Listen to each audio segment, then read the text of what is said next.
Hello, and welcome to the One Question Leadership Podcast. I am Felicia Martin, the Vice President of the NCAA Eligibility Center, and also Interim Senior Vice President of Inclusion, Education, and Community Engagement. Throughout my career, I've made decisions that are student-athlete centric. I've always been a believer in the power of education, the importance of integrity, and opening the doors of opportunity when it comes to professional endeavors. Leaders must educate themselves through programs, strategic relationships, and career experiences.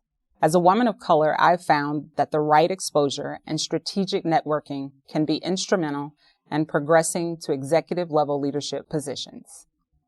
We've created the NCAA Leadership Collective to provide exposure for our industry's most talented minority administrators and coaches.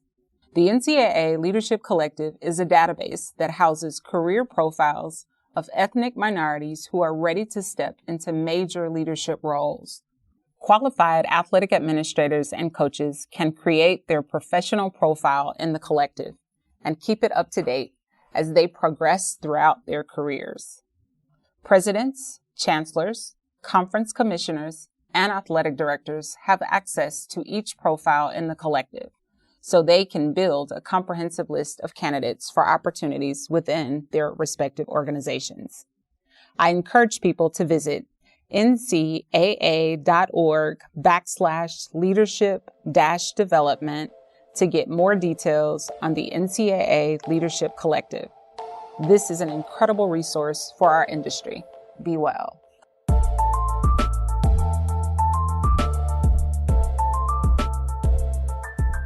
Greetings, this is Ty Brown, and welcome to the One Question Leadership Podcast, where we highlight executive and organizational leadership. Be sure to follow us on Twitter and Instagram at OneQ Leadership. Our guest today is Haven Fields. Haven is the Deputy Athletics Director at Ball State University. Greetings, Haven. Thanks for joining us today. Thank you for having me. Now, you've been in that role for 2.5 years. Throughout your career, you spent time at Illinois, South Alabama, and Auburn, primarily working in development with almost 20 years in the industry. So, I mean, we can say you're a veteran to college athletics, right? I mean, is it safe to say that? Yeah, we could. Sometimes I feel like even in that 20 years, it's still been a very interesting transition in each role where you start escalating up the industry as far as what you're doing. And seems like at times, everywhere I've been, my network and the people that I've had the chance to get to know has grown. It's been very humbling. So just glad to be a part of it. Which is an excellent thing. So you finished playing ball, and I think you got into compliance or something like that right off the bat, right? Yeah. And then there was something somebody saw in you when they said, hey, we think you might be good in development, right? This was almost 18, 20 years ago. And whatever they saw in you, right, over this time, you have built on whatever that something is in development. And whatever that something is that you built on may be the thing that gets you to an athletics director role in the future, whenever that is, right? If that's something you're looking for. Now, when you talk in terms of self-evaluation, what do you believe that thing they saw in you is, and how, as it has evolved over the years, how has it helped you when making executive decisions and also in leadership roles when you're leading people around you? I think when you've been blessed and God gives you gifts, it's very important to use them. The thing that's been really good in my career, you go back, you talk about the compliance piece. And I think the thing that I want to share is even prior to that, taking on that role, it was a very short time as being a graduate assistant. But the two things that I had to do every morning before I even sat down in the compliance office was deliver mail and make the coffee. I'll reference that I did that for like 8 months during part of that graduate assistantship. On top of the fact that I was working in compliance and event management. But I think it's tied to people. I've been very fortunate and blessed and humble that I'm able to connect with people, different personalities, and that come from different backgrounds. I think it's the thing that's been able to carry me, how I connect with people and how I build relationships in the industry and out of it. That's allowed me to be able to do some of the things to work with organizations, and we have some success. Right. You talk about connecting with people. We were on the Athletic Director U video. I think it was you and Josh Brooks, both in the deputy role. Of course, Josh has become the athletics director down in Georgia. And one of the things you talked about was like I think you termed it turning over the rocks, the stones to find the people to re-engage back to Ball State, right? And you talk about people. Right. And if you could do it back as a graduate assistant, I imagine that people skills, right? Understanding and talking and connecting with people probably is like 1,000 times sharper now.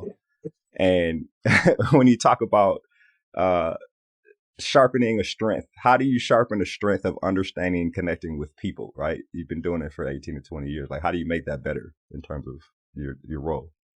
You really focused on depth, and how you approach people, how you have the type of conversations you have, and those can evolve over time. I think in building any relationship, it's very important to listen, which is something I continue to focus on because you know so much about people. I think in the development world, people share so many different things about themselves, and it's a really good opportunity for us to gain understanding of what they're passionate about, what they have an affinity for, the things that they want to truly impact. And in those moments, when you're able to comprehend all of that and be able to share things with them about the experience you want to be able to provide and ways to be able to go back to them about certain things they share with you, I think the magic happens. So it's very important for me is to just, continue to sharpen my tools by listening to people, connecting with them, and having some depth in conversations where a lot of times early on is surface level. But as you get to know people, conversations get deeper. You start learning more personal things about them because they share them because they trust you. And so I think that that's the thing I point to the most, whether it's been with a colleague, a prospective donor, an alum, people just understanding that I'm willing to have very, honest conversations with depth for us to be able to grow the relationship and be able to make sure that we're all successful. Them being able to assist, the institution in ways they see fit, financially, time, talent, and treasure, as we say, or to just be able to build a genuine friendship. I always love to tell a story. Now, I haven't worked at Auburn in 15, 16 years, but there are still people that I connect with, send Christmas cards to, and vice versa. Those are true friendships that have lasted a lifetime. So thinking about connections with people, and these are connections with people who have an affinity for the current institution, where for you it's Ball State. I wonder about internally, right? In the role you are in, you're external facing, right? You're working with donors, but there's also a leadership role in terms of the people you work with and for around you. Tell me about how that skill applies when you're leading the people that actually work for Ball State and people who you're communicating with the campus enhancement office or, those types of things. Yeah, so that's a great question. And aside from the external role, a lot of my work is tied to external, but I'm doing a lot more internally. I work with our sports performance teams. That's what I was going to ask. The development role, like yeah. the deputy role, like what does that entail in terms of? No, I think it's a great question because I'm in and out all the time. I'm outward facing and then I'm inward facing. So it's a balance. I think there are two things in my mind, and I heard Kevin White say this. There's two things that cannot be delegated, and those are politics and leadership. And obviously the politics. So we need people having to manage the forces of things happening on campus that could be complex. But then from a leadership perspective, someone has to be the spokesperson. It's obviously our director of athletics, the woman that I'm in the trenches with every day, and Beth Goetz, but also being what I always say is her general to the captain, being able to keep things off of her desk and being able to make sure that I'm also enhancing what those relationships look like when you're outward facing and you're dealing with campus partners. And again, building those relationships are key because we have opportunities now to collaborate on a lot of projects and programs internally within our own department. With athletics, within any organization, people are the most important thing. How you manage them, how you handle them is important. I don't want to ever walk in a room because I'm having to deliver something to people because I'm the guy in charge. I want to make sure that we have a relationship, and so people don't always assume it's something that work related. It may just be me walking in the room and asking them how things are going. Walking in the office, I don't want to always have to sit down and it's work related. And I think that in building those relationships with people, when you do that, the difficult conversations become a lot easier because they know you as a leader. They understand expectations, even if there is a sense of the fact that you're genuine and you want to get to know them and understand them and their families. We all have jobs to do. We all be held accountable for them. So I think that at the top of it is really important in how I manage people. No different, that's why we're in this industry. It's built on people, and how you handle them, I think, ultimately will provide success in the overall organization. Yeah, that's true. You mentioned Beth Goetz, athletic director. You've been in the role for 2.5 years, and one of the things that if you're the number two, right, you want to see around corners. Anticipation is very important. I wonder, as your role has expanded, as you have evolved in this role, what are the things that you do well that have helped Beth do her job better since she's brought you on? And I love to say the beautiful thing about this opportunity that was provided to me, and I'm truly grateful to Beth and President Mearns for the opportunity, is that I did not know her to start this deal. We work together before, and it's blossomed into a great working relationship and personal relationship. There are things that it's always important, in my opinion. The number one role of any deputy athletic director, to your point, is how do you keep things off of her desk? How do you keep items off her plate? I think is so important. And so the thing that I continue to focus on is taking those really difficult tasks and plans that have been created and making sure that I'm not bringing her problems, I'm bringing her solutions, recommendations of ways to be able to move our department forward. You said it best, being able to share information before it gets to her desk that she needs to know about, and things that are not as of much concern, me to be able to make decisions and support my decisions on why I made them and for us to move on. Because she does not have all the time in the world to be able to do everything that comes across her desk. So I think early on, while that was something that I was still trying to feel out, because you're trying to get to know someone on a daily basis, I've been able to get more of a grasp. Even through COVID, we were working from home for 4 or 5 months in the midst of how we would manage our staff, how we're meeting with them, virtually. But then now that we're back, really having a sense of what I need to keep off her desk versus the things that she needs to be looped into, I think has been somewhat of an evolution in how I would handle this process and working with her to make sure that she's not having to worry about things blowing up in her face. So I would say that that's probably been the most important for me right now, for our department, because of the nature of what we've seen the last 20 months or so with COVID. Right, the ability to see around corners. Right. We talked about being a people person and how that has evolved over the past 20 years in terms of a skill that you have, not just professionally, but personally. But also, you talk about being in this leadership role for 2.5 years. Have you discovered any other strengths that have helped you do your job at a high level? There are a couple of things that I'm really thinking about as we had this conversation. I think COVID challenged us all.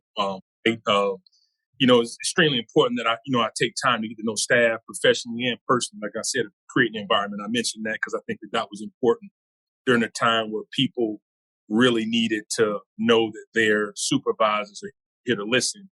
But I think two other things that were really important during this time frame is understand, like, the level of emotional intelligence for me has been heightened in the way we deal with people.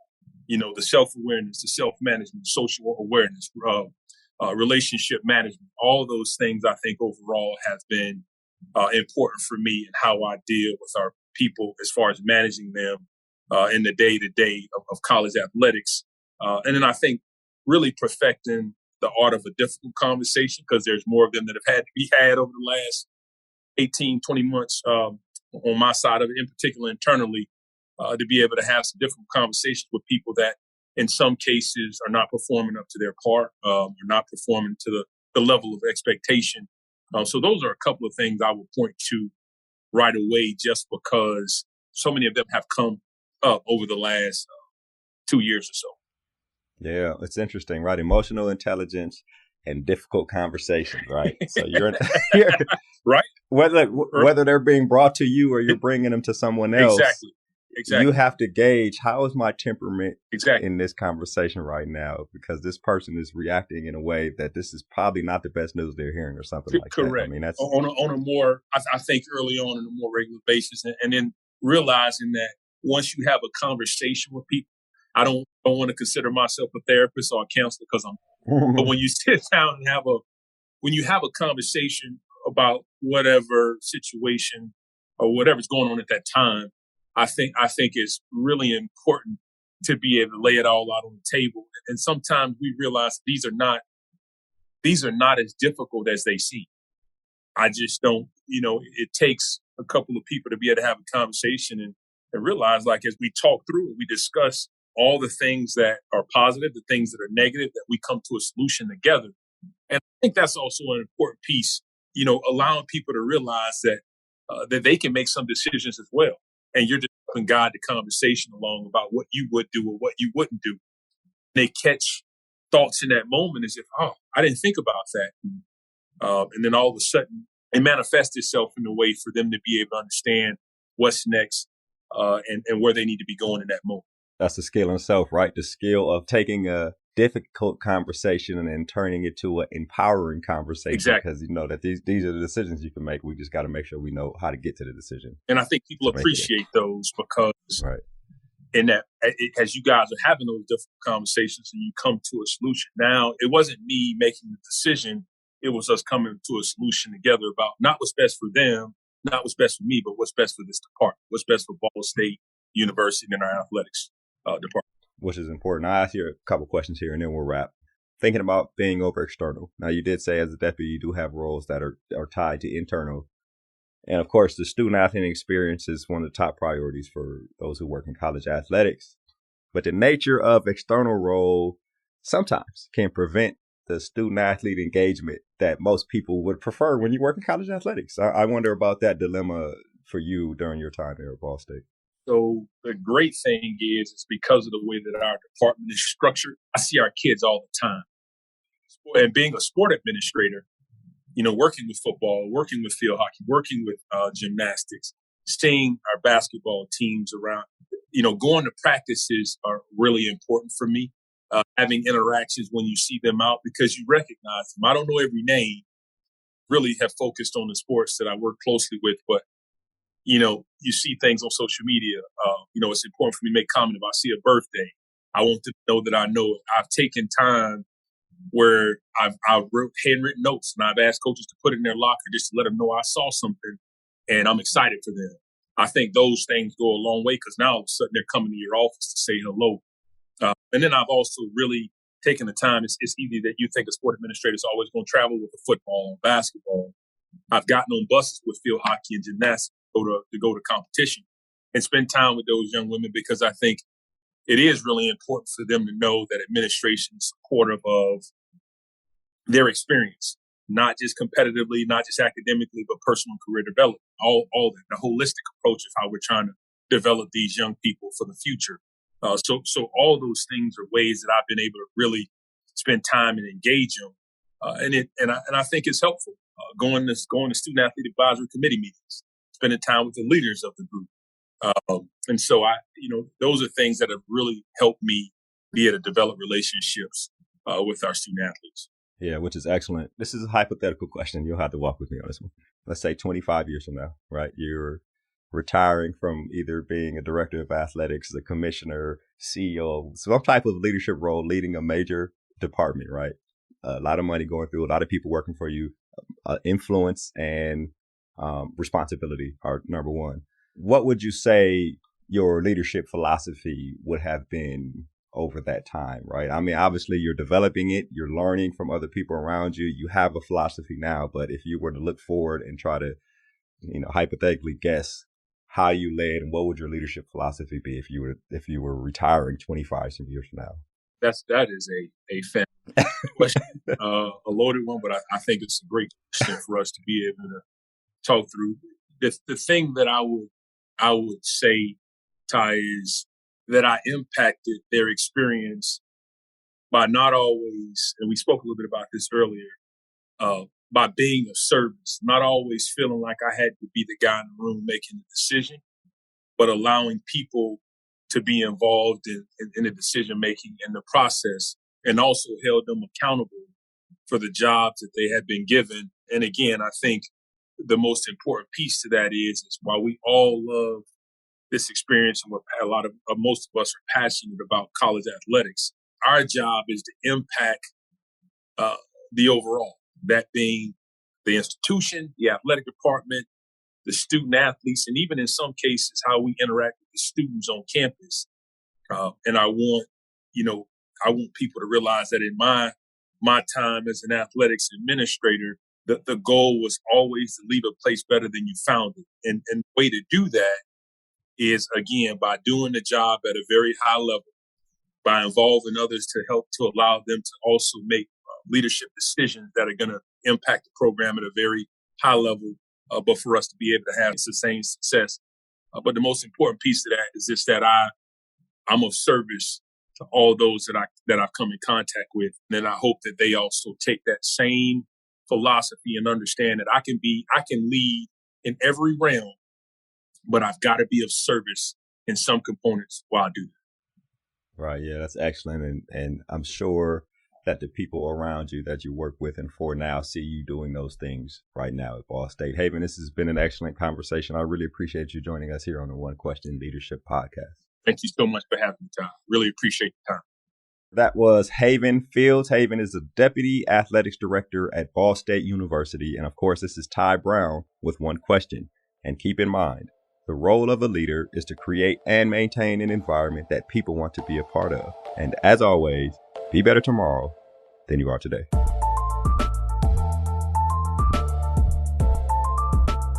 This episode of the One Question Leadership Podcast is produced by Spades Media Group, solving problems using creative leadership.